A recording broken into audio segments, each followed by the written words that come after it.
ভাগ্যের দুয়ার থেকে আমি অ্যাস্ট্রো হিমাংশু আজ আপনাদের বিশেষ কিছু টোটকা বলবো। প্যারানর্মাল অ্যাক্টিভিটি বা নেগেটিভ এনার্জি বা অশুভ শক্তি থেকে নিজেদেরকে সেফ জোনে রাখার বিশেষ কিছু উপায় আমি বলবো।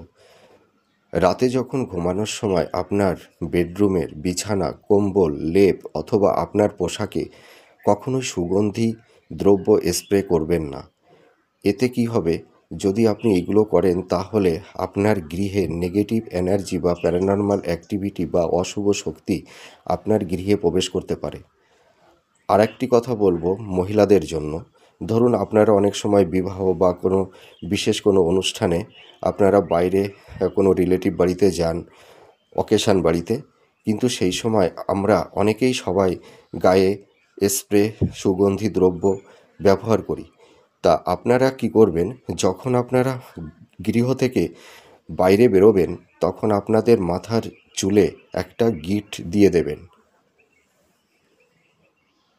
মৃত ব্যক্তির ফটো আপনাদের গৃহে, যে ঘরে আপনারা ঘুমান বেডরুম, সেই ঘরের দেওয়ালের উত্তর অথবা পূব বা ঈশান কোণে কখনোই মৃত ব্যক্তির ছবি বা ফটো টানাবেন না। এতে কি হয়, ওই মৃত ব্যক্তির সেই আত্মা সেখানে প্রবেশ করতে পারে। আপনারা সর্বদাই মৃত ব্যক্তির ফটো বা ছবি সর্বদাই বাড়ির পশ্চিম অথবা দক্ষিণ ঘরের দেওয়ালে টানিয়ে রাখবেন।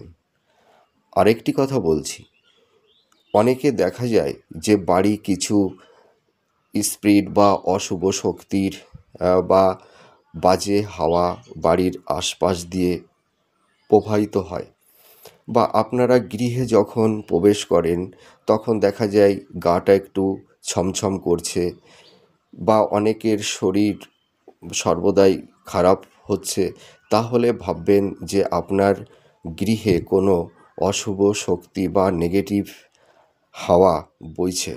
তাহলে আপনারা কি করবেন, কালো সর্ষে এবং কালো তিল শনি অথবা মঙ্গলবারে আপনার বাড়ির বাস্তু ভিটা যেখানে আপনি বসবাস করেন সেই আপনার বাড়ির চারপাশে শনি অথবা মঙ্গলবারে সন্ধ্যার দিকে আপনি ওই কালো সর্ষে এবং কালো তিল ছিটিয়ে দেবেন। তাহলে দেখবেন এই যে আপনার যে নেগেটিভ এনার্জি আপনি ফিল করতে পারছেন, এগুলো